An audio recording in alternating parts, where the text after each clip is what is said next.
A science story, huh? These NYU scientists, I felt right. But I was so And I just thought, well, I had figured it out. it was that golden moment. Because science was on my side.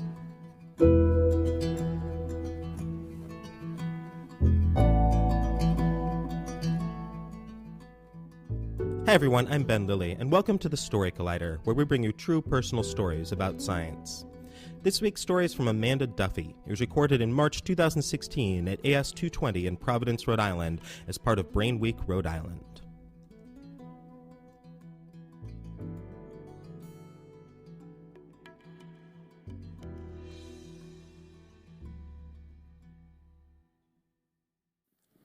As a neuroscience graduate student at Brown, I think about the brain all the time. I think about the concept of growth, how an infant's brain, the actual tangible substance, slowly grows and transforms to accommodate its needs and, given the chance, its desires. It just delights me to think that my brain encrypts my quirks, like becoming a card-carrying member of the Twilight Zone fan club. My brain embeds my passions, like symbolically adopting Echo, a real-life killer whale. And my brain encodes my obsessions, like singing and dancing to the Phantom of the Opera every night when I was 7. All of this is incorporated into the precise alignment, organization, and specific neural composition of brain matter that makes me Amanda. This personal quality of neuroscience is what led me to sign up as a control for an MRI study at Brown, where as compensation I would receive $20 and a picture of my brain. Before graduate school, I worked at Mass General Hospital as a research assistant, where I learned how to conduct and analyze MRIs. Having seen so many different brains, I wanted to see my own. On December 18th, 2013, I walked into the MRI room and 45 minutes later popped back out, glad to have contributed my brain to science. I couldn't wait to hear back with that PDF picture of my brain. Within just an hour, surprisingly, I already had an email, but there was no attachment. As I read the words, "I would like to talk to you briefly about your scan," my stomach sank. I knew from my past experience, you don't get called back to go over a scan unless there's something wrong. Sure enough, there was. After additional brain scans, a flurry of meetings with radiologists, neurologists, and neurosurgeons, it was apparent. I had a tumor in my brain, and it needed to come out. The official diagnosis was an left intraventricular meningioma. A meningioma is a tumor stemming from the membranes surrounding the brain and spinal cord. Intraventricular means inside of a brain ventricle. Brain ventricles are essentially holes close to the center of either side of the brain, containing cerebrospinal fluid, which cushions and supports the brain. Extracting the meningioma smack in the center of my brain required cutting perfectly good brain matter. I was horrified.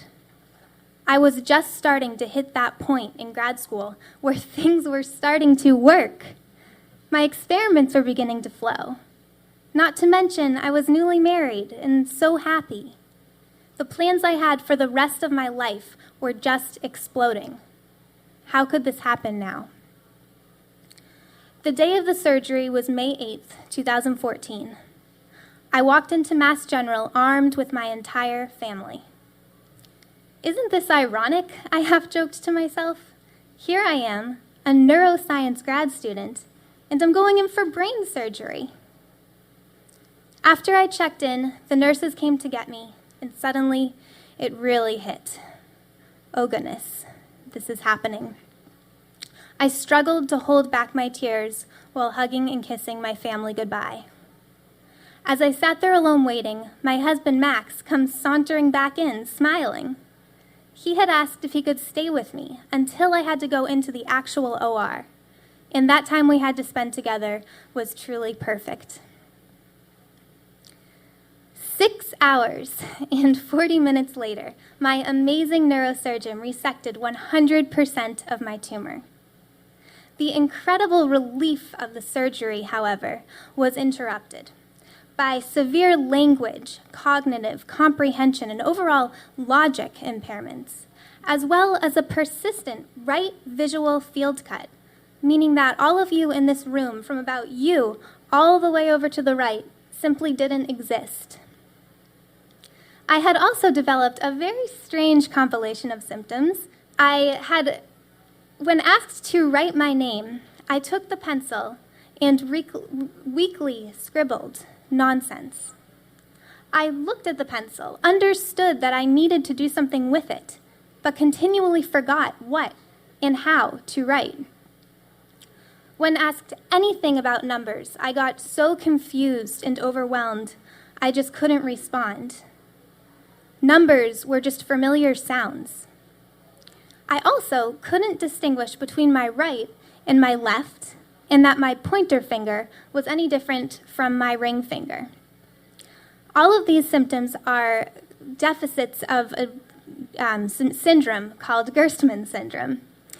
And it's a rare cognitive impairment which can result from brain trauma or brain damage similar to mine. Imagine halfway through your Ph.D. in neuroscience and forgetting how to multiply, tell time, or understand what the number 4 is. This immediate post-operative period was very anxiety-provoking and frustrating. There was truly no such thing as a simple question. The doctor would ask me, "What is your name?" And time again, I would respond, May 27th, 1987, which is my birthday, and most likely the last thing I said before going under anesthesia. One post-op day, I decided I wasn't going to even respond to questions. Finally, my favorite resident, who my family nicknamed Zeus, decided to try something different. He asked if I liked to sing. My family told Zeus about my obsession with the Phantom of the Opera. Zeus jumped up and said, "Great, I love that too. Let's sing together." The idea of singing seemed so much easier than talking. Zeus's enthusiasm and belief in me and utter love for what he was doing inspired me in that moment to try and sing with him, which I successfully did, although very softly. So many patients struggling and recovering from brain injury or brain surgery would benefit tremendously from that sort of intelligent empathy. Talk about relating to the patients. My incredible care team recognized that recovery requires patience.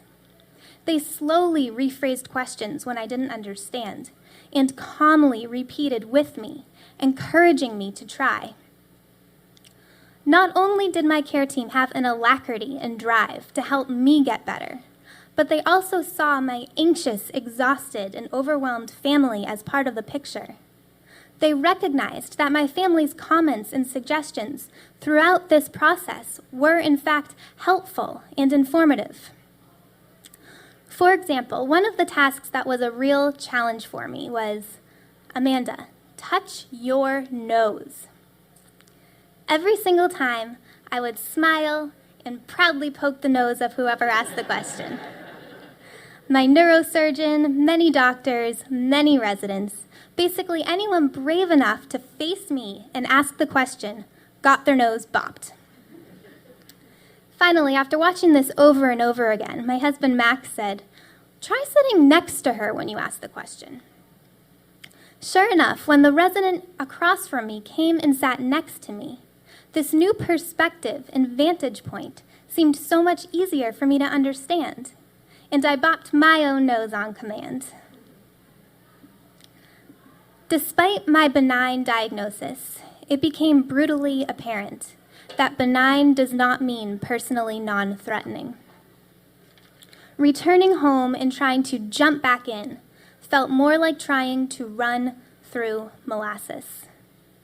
I was disheartened to realize that I had to not only relearn a great deal of my neuroscience research, but figure out new ways to understand it.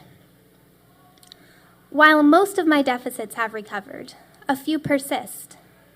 But with the patience and help of my loving family, my inspiring care team, my encouraging mentors, advisors, and friends, I am able to refocus, develop, and rehearse techniques to help me sidestep my lesion and strengthen my mind and skills while controlling the negative noise, frustrations, and anxieties that can easily derail me.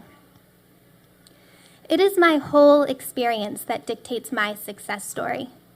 Acknowledging both the good and the bad play a major role in not only accepting but fully appreciating this process, from diagnosis to now.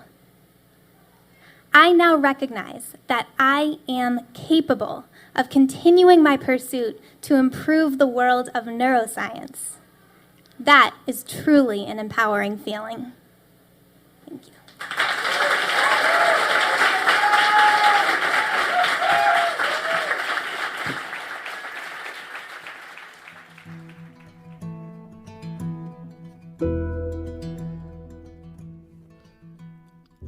That was Amanda Duffy. Amanda is a graduate student at Brown University pursuing her Ph.D. in neuroscience. Her research is focused on understanding mechanisms that underlie ALS disease progression and therapeutic intervention with use of molecular, cellular, and behavioral techniques. The Story Collider is produced by me, Brian Wecht, Aaron Barker, Ari Daniel, Christine Gentry, Skylar Bear, Shane Hanlon, and Liz Neely. The podcast is produced by Rose Eveleth.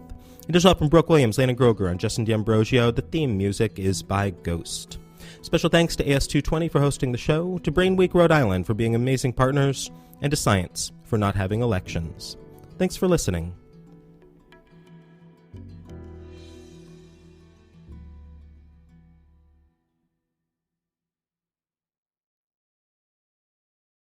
We all have that friend who wakes up early to go get everyone McDonald's breakfast, while the rest of us sleep in.